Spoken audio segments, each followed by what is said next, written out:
السلام عليكم ورحمة الله وبركاته. اللهم صل وسلم وبارك على سيدنا محمد وعلى آله وصحبه وسلم. النهاردة هنعمل مع بعضينا فيديو جميل جدا. هنعمل كفتة لحمة في الفرن بطعم الكفتة المشوية بالظبط، من غير فحم ولا شواية، وطرية ومش ناشفة خالص، وبطعم المحلات بالظبط. بس يا ريت نتابع الفيديو للآخر، وما تنسوش تعملوا إعجاب ومشاركة لكل أصحابكم وحبايبكم، واللي ما عملش اشتراك يعمل اشتراك. نسمي الله ونبدأ مع بعضينا فيديو النهاردة. بسم الله. احنا الكفتة بتاعتنا هنشتغل بيها النهاردة بكيلو الا ربع من اللحمة، كيلو الا ربع، ويفضل يكون فيها نسبة دهن بسيطة بسيط. فدي كانت اللحمة بتاعتنا، بس كانت حمرا خالص. جبت 100 جرام دهن وهفرمهم معاها دلوقتي في الكبة. بصوا، هفرمهم معاها كده فرمة. هو الدهن عامة بيتفرم بسهولة جدا. هفرمهم وانزل بيهم على اللحمة، عشان الكفتة بتبقى لازم فيها نسبة دهن، وانا اللي انا بشتغل منها دي كنت جايباهم مش جايبة فيها دهن خالص، كنت جايباها حمرا خالص. فرمتها وهنزل بقى بيهم على اللحمة بتاعتنا. بصوا شكل الدهن اما اتفرم. هي 100 جرام، حتة صغيرة خالص ان انا حطاها على كيلو الا ربع. وعندي بقى بصلتين كبار، هنزل في الكبة بيهم وافرمهم.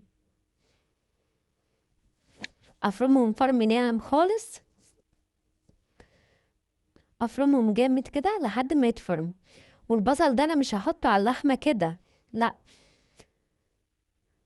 بص، انا لازم اعصره من الميه بتاعته خالص، اصفيه من الميه بتاعته نهائي، ما اخليش فيه ولا نقطه ميه.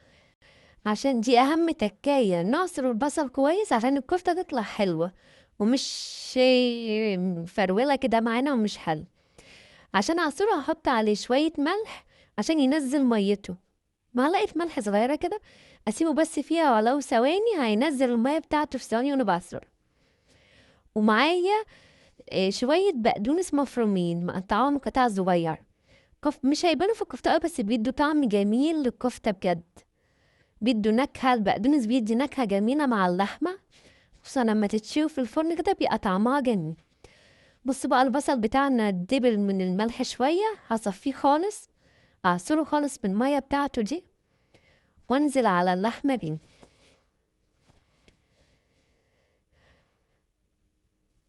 وهقول لكم بقى على تكاية المطاعم بالظبط واحنا بنعمل الكفتة. التكاية دي مش هتخلي الكفتة تنشف معانا ابدا. هنضيف ايه ليها؟ بصوا بقى، هضيف لها ايه؟ معلقتين اتنين دقيق، معلقتين دقيق ابيض عادي، ومعلقة نشا كبيرة برضو بنفس المعلقة اللي انا حاطة بيها الدقيق. النشا والدقيق بيخلوا الكفتة بتاعتنا متماسكة وما تفكش، وتبقى شبيهة ببتاعة المحلات بالظبط. ودي نص معلقة بيكنج باودر، دي بتخليها بقى ما تبرمش معانا وتنشف وتبقى مش حلوة. لا، ده بالعكس بيخلي الصباع بنفس حجمه، ولا يكش ولا يبرم ولا الكلام ده، لا، بيبقى بنفس حجم. وهضيف بقى التوابل بتاعتنا الجميلة. التوابل بتاعتنا دي عبارة عن ايه؟ معلقة كبيرة السبع بهارات من السبع بهارات بتاعتنا، ومعلقة فلفل أسمر، ومعلقة كزبرة ناشفة كبيرة، ومعلقة بهارات كفتة. وبصوا بقى، 2 فص توم مبشورين. الفصين التوم دول بيدوها نكهة غير عادية، بيودوا الكفتة بتاعتنا بحتة تانية. دعكهم بقى دعكة كويسة قوي مع بعضيهم كده، نتنينا ندعك فيهم، لأن الدعك في الكفتة بالذات تخدميها تدعكيها كويس، بيخليها بجد جميلة. ما تبطليش بقى كده بصرف النظر، بعد ما دعكنيها أنا مش هستكفى بكده، أنا هنزل بالخليط تاني في الكبة، اديله برضو افرمه فرمه كده كويسه تاني، اخليه كل الخليط ده يتجانس مع بعض، عشان تبقى الكفته بتاعتنا شكلها جميل وطعمها اجمل. كله هيدخل مع بعض كده، هيدي طراوه جميله للكفته بجد.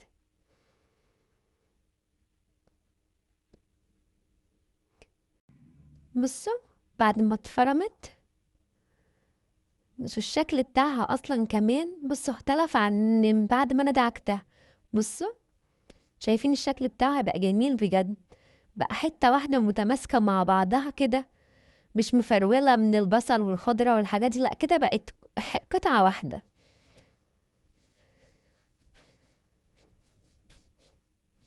كده مش هتخليها تفك وتمسك مع في بعضها وتبقى جميلة.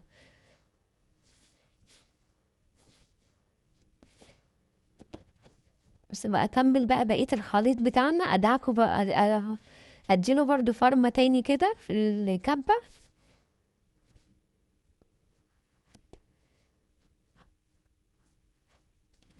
بصوا الفرمة دي بتخليها بجد واحنا بنشكلها شبيهة بتاعة المحلات بالظبط، تبقى متماسكة وجميل. وهوريكوا شكلها، أنا مش هستكفى بكده، أنا هقعد أدعكها شوية كمان. أهم حاجة تدخلي كل خليط مع بعضه، تدعكيها كويس، الكفتة محتاجة دعكة كويس في بعضها كده. ده كله بص بقى الشكل بتاعها، بصوا انا محتاجة ده، بصوا الخيوط دي بتبقى جميلة، هي كده بتقولك ان انا مظبوطة بنسبة 100%. بصوا جميلة بقى ازاي. هدعكها برضو، هدعكها كده في بعضها تاني، وابدأ بقى اجيب الطاجن اللي هعمل فيه. انا مش هحطها طبعا في الطاجن كده، لا انا هجيب بصلاية وطماطمتين وفلفلاية، هقطعهم ترانشات رقيقة كده واحطهم تحت الكفتة.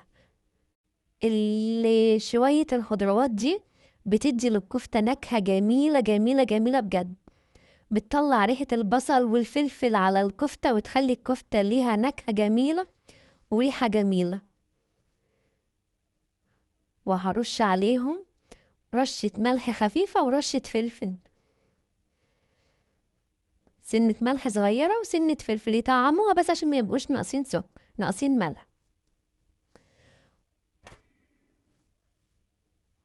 مدعكم بقى في بعض كده، احاول افك البصل من بعضه، الشرايح البصل افكها واوزعها بقى في القالب كله، عشان لما اجي ارص الكفته ارصها عليه. بجد ما تعملوش الكفته كده، لازم تعملوا شويه الخضار دول تحت الكفته. وبعد ما بتستوي على فكره بيبقوا طعمهم جميل لو حابين تاكلوه. بص بقى الخليط اللي انا هستخدمه وانا بشكل الكفته، ده عباره عن ميه البصل اللي انا طلعتها، وحاطه معاها ايه، حاطه معاها نص كوبايه طماطم مضروبه في الخلاط، ومعلقه صلصه، ومعلقه بابريكا، ومعلقه فلفل اسود، ومعلقه ملح. وابل ايدي بقى في الخليط ده وانا بشكل الكفته. ده قلم، بالقلم ده انا هعملاه عشان اجوفها فاخليها من جوه فاضيه كده.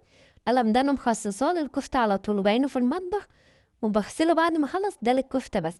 بص بقى اشكلها كده وابدا اعوص من الخليط ده، هيديها نكهه جميله بجد، واللون بتاعها كمان هيبقى جميل، لان خليط ميه البصل مع الطماطم مع التوابل تديها ريحه جميله. بص بقى اشكل كده واعوصها بقى بالخليط كده واسحب القلم بالراحه واظبطها واقفلها، اهم حاجه تبقى مقفوله من فوق ومن تحت.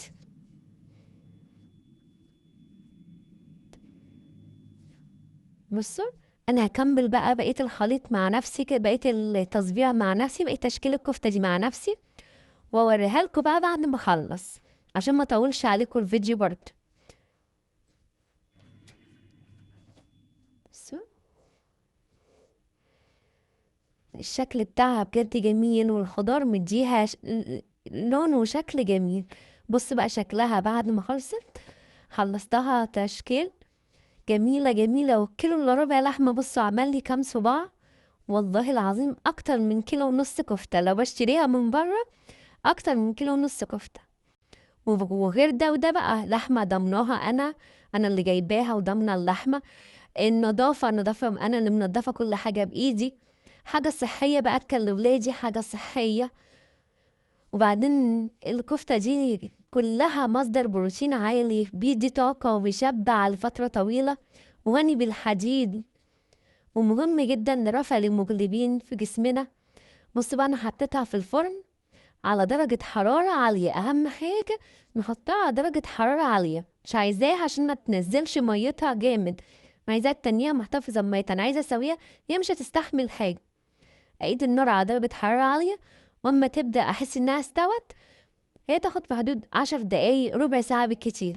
أقوم قايدة الشواية عليها بقى، أعيد الشواية أديها اللون اللي انتوا شايفينه ده، أديها بس لون خفيف كده. وبص بقى طلعت بالشكل الجميل ده، بجد الشكل والريحة والطعم يجنن والله. وانا حطاها في الفرن بتتشوي، قلب ريحة الشقة كلها كأني قاعدة في مطعم بالظبط. جربوها بنفس الطريقة اللي انا عملتها دي، صدقوني هتعجبكم قوي.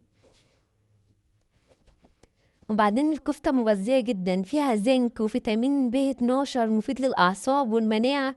ولما تعمليها في الفرن كده بتبقى خفيفة على المعدة جامد، طعمها بجد زي المحلات، وكمان من غير فحم ولا دخان، يعني صحية أكتر علينا وعلى ولادنا،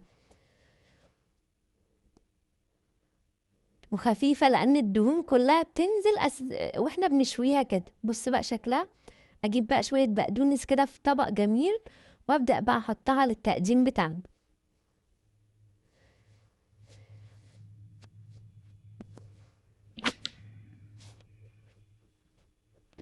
بص بقى احنا نقدمها بقى كده بالطريقة دي، مع عيش بلدي تنفع، وسلطة خضراء أو سلطة طحينة، أو ممكن مع رز وسلطة خضراء تبقى جميلة برضو قوي.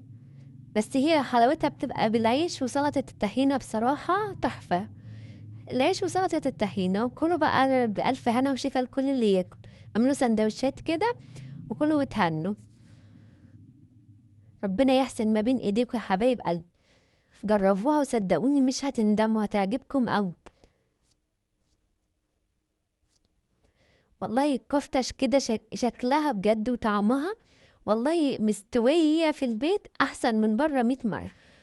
بصوا مقطعتها من جوه، طرية وجميلة وفيها طراوة كده، وماسكة نفسها في نفس الوقت، لا فكت ولا الكلام ده. بصوا طرية وجميلة والطعم حكاية بجد، والله العظيم طعمها حكاية.